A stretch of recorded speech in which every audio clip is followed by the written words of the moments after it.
Morning, guys. Welcome to Coffee Chat. Now, that was my very first sip.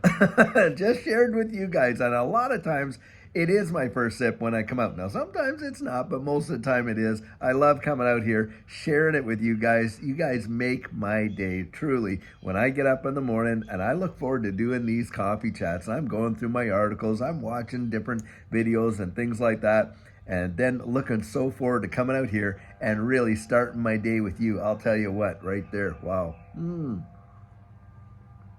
Well, guys, are we not seeing some major moves in this market? No doubt about it. And earlier this morning, I happened to catch Blockchain Backers Markets in the Morning live. Now, guys, if you have not yet subscribed to Blockchain Backer, I would really recommend you go and do it, because this guy's probably one of the most level-headed people in this entire space.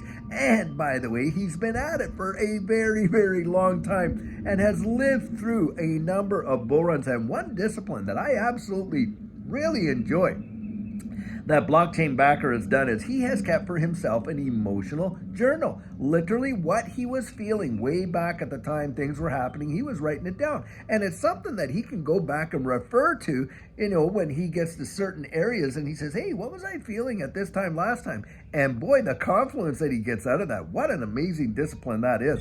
But needless to say, and I concur with Blockchain Backer on this one, we are at points that we have been at in the past. And right now, we're seeing a correction in this space. And right there, you can see the emotional reaction that most people are having. Now, Blockchain Backer was talking about the fact that, hey, perhaps we have not yet seen a total capitulation yet in this correction, which will, after that, really send it. And that could spell major opportunity. But guys, what happens with the majority of people when that happens? Well, like he says on Twitter, on all the discourse, on this and that, it's the sky is falling. And boy, the funsters come out like crazy. It's almost like they're ready and primed, waiting in the woodwork. And boom, out they come.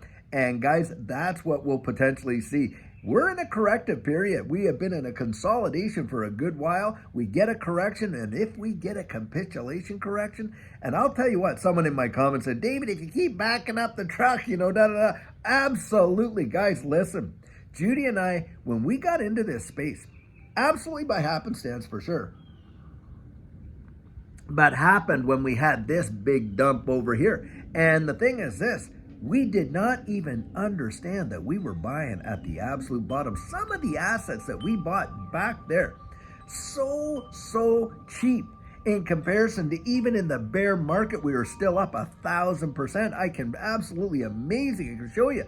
We were buying Cardano 3 and 4 cents. Well, hey, Cardano went off and did a tear to over $3. I think it went to like $3.10. In the bear market, Cardano was down at what, 30, 40 cents? We were still up 1,000% on those moves. Guys, those times, what I'm trying to say there is they spell opportunity. Opportunity. And should we see, like Blockchain Backer was saying, this, capitulation event, coming in this correction, that could spell one of the biggest and the best opportunities of a buying opportunity in this space than you could really imagine. Now, hey, you go out and do your own research. And remember, it's all about risk tolerance, and we all have a different one. And so you got to make up your own mind about what you're going to do. But yep, for Judy and I, more than likely, we got some dry powder on the side, and we're waiting to pull the trigger on some stuff. And I'll tell you what, at that point, you better believe we're going to take advantage of those opportunities. Wow. Now, why is that? Well, I'll tell you. Because we've been there before. And just like what Blockchain Backer does, where he keeps his emotions, I remember how it felt. Judy and I both have talked about it.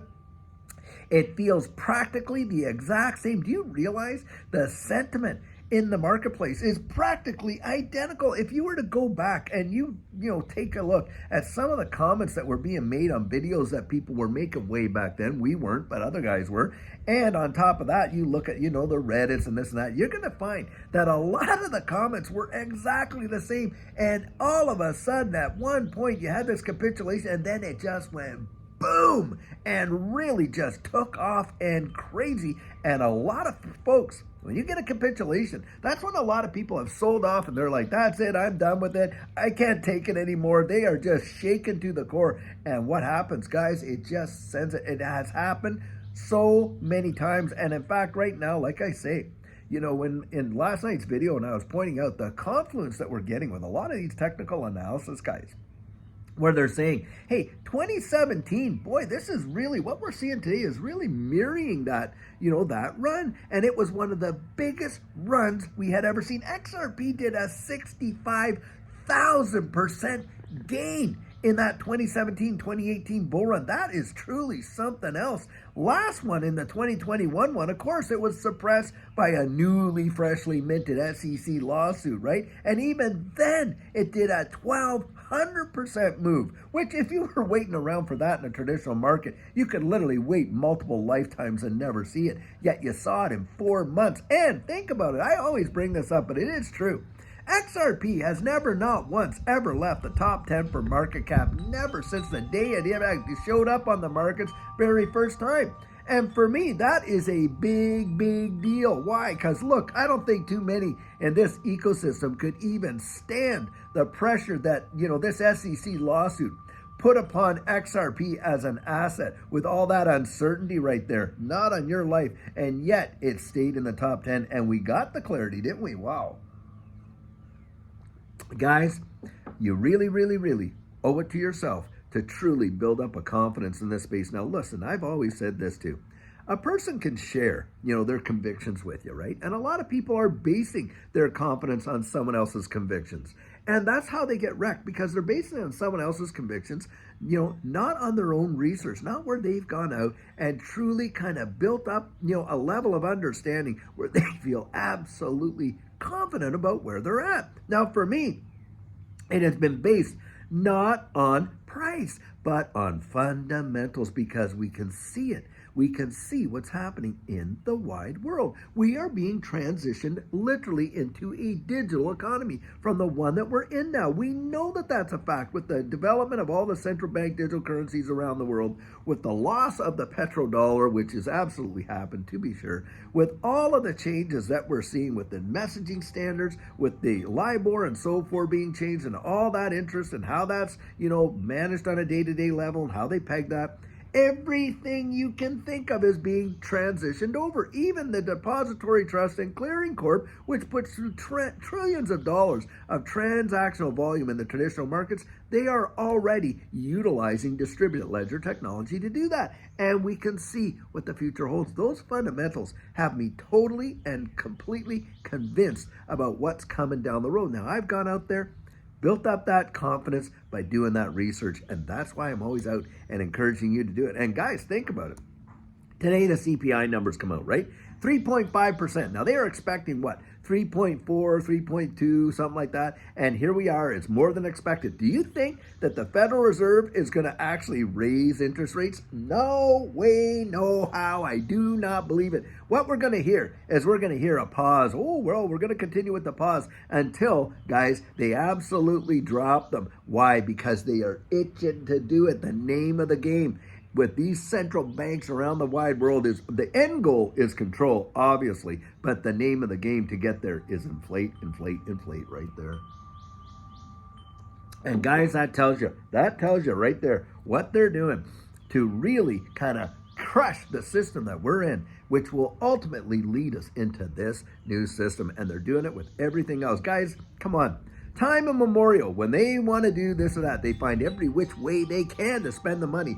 Natural crisis, you know, planned crises, you know, hey, even potentially global conflicts. They will use whatever excuse it takes to do that. Why? Because that is exactly what they're there for. No central bank, from the time that they were created until right now to this very second, they have existed for one purpose: to literally inflate the market and to destroy the purchase. Since the Federal Reserve was created way back there, the early 1900s, look at where we are. Wow, 98% drop in the purchasing power of the dollar, maybe even more than that. I think that they could potentially take it where it goes even beyond 100%, and now we're into negative territory. It would not surprise me one iota. And they're out there saying, oh, well, we're going to try and curb inflation. Meanwhile, printing what? Or releasing, because of course it's not really printed, but minting. There, we'll use that word. Minting trillions and trillions of dollars every few months. I mean, look, in a year's time, I think it's the numbers up there about what,